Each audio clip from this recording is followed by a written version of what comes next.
Bueno, ya estamos en esta segunda parte. Vamos a ver en qué pasa si no controlamos la presión arterial, ¿no? Ya hemos visto los mecanismos en los cuales van a regular la presión arterial. Como les mencionaba anteriormente, ¿no? La hipertensión va a generar un cuadro de sobrecarga, un sobretrabajo, un sobreesfuerzo hacia los órganos. Genera una modificación de la arquitectura celular y funcional, y de igual de manera funcional. Esta hipertensión va a darse de manera continua. Se regula, si no se modifica, va a traernos una serie de daños que pueden estar acompañados con enfermedades. En cuanto a enfermedades, tenemos días en perros y gatos, ¿no? Vamos a ver más o menos cómo se asocian los cuadros de hipertensión a este tipo de enfermedades. Principalmente tenemos los cuadros de insuficiencia renal, que afectan a ambas especies. En estos casos, como bien sabemos, el riñón no va a poder trabajar a un 100%, por lo que no se va a poder dar la eliminación de sodio y de agua que normalmente se da. Por consiguiente, va a tener una influencia que se va a dar cuadros de hipervolemia. Además de ello, sabemos que no va a dar la liberación de sustancias como prostaglandinas y el óxido natriurético. De igual manera, se va a llevar a cabo cuadros de hipertensión arterial, ¿no? Por ello, no va a favorecerse un control renal y se va a dar la presencia de cuadros de hipertensión. Pero no siempre en todos los casos de enfermedades renales se van a presentar, para que lo tengan presente. En cuanto a los ferocromocitomas, estos son tumores neuroendocrinos que se ubican a nivel de la corteza suprarrenal. ¿Qué va a pasar con estas estructuras? Estas estructuras van a favorecer a la liberación de sustancias activas, la adrenalina, noradrenalina y dopamina. Se van a liberar de manera constante hasta que se retire de manera quirúrgica este tipo de tumoración, por lo que el organismo va a estar afectado por estas sustancias. Y recordemos que si se da una vasoconstricción va a aumentar la resistencia vascular periférica y por consiguiente la presión arterial. En cuanto a enfermedades metabólicas, en caso de perro, tenemos al síndrome de Cushing, el cual es una enfermedad que está asociada por la liberación de sustancias mineralocorticoides y sobre todo cortisol. El cortisol va a tener una acción directa sobre el sistema renina-angiotensina-aldosterona. El cortisol va a favorecer la liberación de la renina y se va a desencadenar todo este mecanismo que ya hemos hablado en la primera parte, incrementando los valores de presión arterial. En cuanto al hipotiroidismo, es una enfermedad que se va a caracterizar en nuestro paciente por el aumento de colesterol en la sangre, ¿no? Una hipercolesterolemia, el cual el aumento de este colesterol va a llevarse a cabo en los vasos arteriales, por lo que va a generarse una modificación en la arquitectura de estos vasos, va a incrementar la resistencia vascular periférica y por consiguiente va a alterar a la presión arterial, ¿no? Va a llevar a una elevación de la presión arterial. En cuanto a la diabetes mellitus, esta puede afectar a perros como a gatos. De esta enfermedad no se conoce a ciencia cierta cómo es que genera los mecanismos de hipertensión, más que al igual que el síndrome de Cushing puede haber una acción por parte de un trabajo de sobreesfuerzo renal. Recordemos que el paciente aquí se encuentra bajo los signos de poliuria y va a favorecerse también a un incremento del volumen extracelular. En cuanto a problemas cardíacos, estos se mencionan que en cuadros agudos puede haber cuadros de hipertensión, mientras que en cuadros de cronicidad puede haber hipotensión. Los problemas cardíacos normalmente están dados por enfermedades genéticas hereditarias, entre los que podemos tener cardiomiopatía dilatada, cardiomiopatía hipertrófica felina, ductus arterioso persistente y cualquier otra enfermedad que pueda generar una insuficiencia a nivel cardiovascular, como tenemos la insuficiencia cardíaca congestiva. Se va a dar porque el corazón no va a tener el suficiente trabajo, no va a recibir el suficiente volumen, mejor dicho, y puede desencadenarse cualquier tipo de mecanismos, como ya vemos en la primera parte, para favorecer el incremento del trabajo cardíaco. Por consiguiente, el aumento del gasto cardíaco y el aumento de la presión arterial.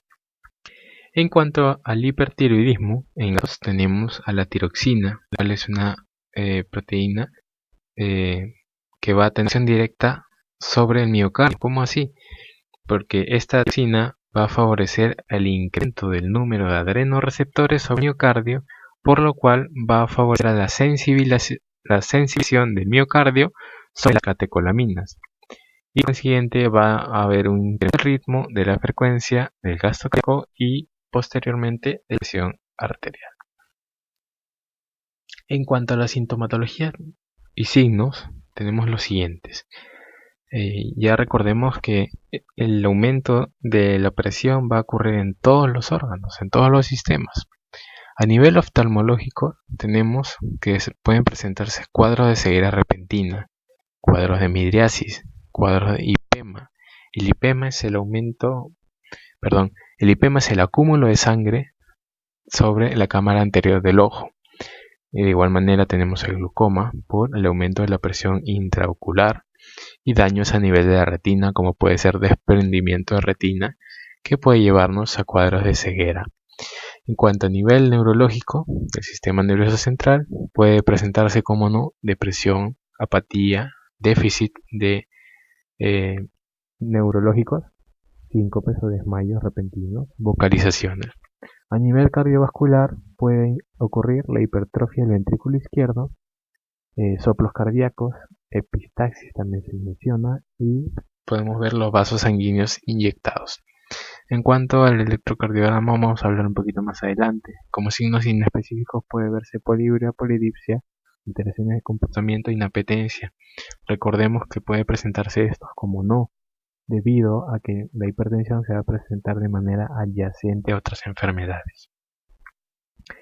En cuanto a este cuadro tenemos los diferentes daños a nivel de otros tejidos, como hemos visto en el anterior, y aquí la importancia son los métodos diagnósticos que se deben tener presentes, ¿no? En caso de enfermedad renal, exámenes de BU, de urea, ureanálisis, para ver el trabajo de filtración glomerular. A nivel oftalmoscópico, una prueba de fundoscopio o de fondo de ojo para ver si hay daño en retina. A nivel del sistema nervioso central, un examen neurológico completo, y pueden verse también adicionalmente casos en el cual se deba realizar resonancia magnética a nuestros pacientes. En cuanto al corazón, va a darse, recordemos, el aumento de la hipertrofia ventricular. Pueden presentarse ruidos de galopes, arritmias, y en la cual destaca acá la importancia de realizar una buena auscultación, exámenes de radiografías, cardiografía por ultrasonido y el electrocardiograma, ¿no? Los cuales van a estar alterados en la banda P y los complejos QRS, ¿no? En cuanto a los valores de referencia de la presión arterial para un estudio que tenemos aquí presente, menciona los diferentes métodos de manera invasiva y no invasiva en perros y gatos, ¿no? Teniendo como un promedio que aquí el mínimo de presión arterial debería ser un valor de 60 milímetros de mercurio. Entre casi el cual el promedio y el máximo, vamos a hablar aquí del método oscilométrico y del Doppler. En un promedio de mediciones tenemos que para la presión arterial sistólica un valor entre 130 hasta 150 puede ser tomado como normal. De igual manera, para la presión diastólica un valor de 97, para la media 97, y para la diastólica de 74, ¿no? Según este doctor. Pero yo ya les hice una mención. Igual acá en el caso del Doppler vacunar pulsado, un promedio mínimo de 66 o 60 para el mínimo de presión permitido, compatible con la vida para estas mascotas, perros y gatos, en cuanto a un valor promedio entre 140 y 150, ¿no? Como máximo, un límite máximo. Para poder entrar en cuadros de procedimientos quirúrgicos y anestésicos, se menciona que debe haber un mínimo de un rango permitido entre 80 milímetros de mercurio para perros y gatos en presión arterial sistólica. ¿Cómo establecemos el riesgo? Ya hemos visto, ¿no? ¿Qué es lo que pasa si no controlamos? ¿Qué enfermedades van a estar asociadas? y tenemos que establecer el riesgo. En cuanto a una escala de medición de la presión arterial, se establecieron 4 categorías. Como vemos aquí, los diferentes valores. El primero va a generar un riesgo mínimo, el cual va a estar dado por pacientes que ingresen y se encuentren sanos, ¿no? El objetivo es que cuando ingrese nuestro paciente, ingrese de manera calmada, sin estrés. Se establece como un riesgo mínimo en esta categoría, debido a que no se puede decir que un paciente puede estar completamente sano, porque, como hemos visto, si el aumento de la presión está relacionado con algún tipo de enfermedades, se categoriza como mínimo porque puede estar desarrollando o empezar a desarrollar otras enfermedades que como consecuencia van a traer cuadros de hipertensión. De igual manera, para la categoría 2 tenemos los diferentes valores, el cual se categoriza como un riesgo medio, por decirlo así, ¿no? En este valor se atribuye a que los pacientes que tengan valores relacionados a estas mediciones, entre 150 a 159 para sistólica, presenten el síndrome de chaleco blanco. Este síndrome se le conoce cuando el paciente ingresa al consultorio o al hospital veterinario y ni bien ve al médico veterinario empieza en cuadros de estrés, ¿no? Y empieza a relacionar tal vez la aplicación de un tratamiento, se estresa y se va a dar la liberación de catecolaminas y cortisol. Recordemos que estas dos van a influenciar a la presión arterial, por lo que pacientes que presenten rangos de estos valores van a estar fuera de tratamiento, ¿no? Para categoría 1 y categoría 2, más si en observación. En cuanto a pacientes de categoría 3, ya se presenta un riesgo moderado, porque se menciona aquí que para la categoría 3 y 4 debe hacerse el inicio del tratamiento antihipertensivo, con la finalidad de que este tratamiento va a reducir o va a retardar el desarrollo de estas enfermedades que puedan llevar a cabo cuadros de hipertensión arterial, como ya hemos visto anteriormente, ¿no? Ese tipo de enfermedades. Y en el caso de la categoría 4, son pacientes con ya el daño presente, ¿no? Ya están sufriendo daño en los órganos diana. De igual manera se debe realizar el tratamiento, ya que aquí existen una serie de enfermedades que pueden ser, por decir, letales para nuestros pacientes, entre los cuales se llama la encefalopatía hipertensiva, la cual es caracterizada por un síndrome a nivel neurológico, ¿no? Nuestro paciente, como ya hemos visto de la sintomatología, va a desencadenarse por aumento de la presión arterial sobre el cerebro, ¿no? Y también se menciona una coroidopatía o un incremento del ventrículo en miocardio, ¿no? Sobre el trabajo, el sobreesfuerzo que va a pasar el miocardio.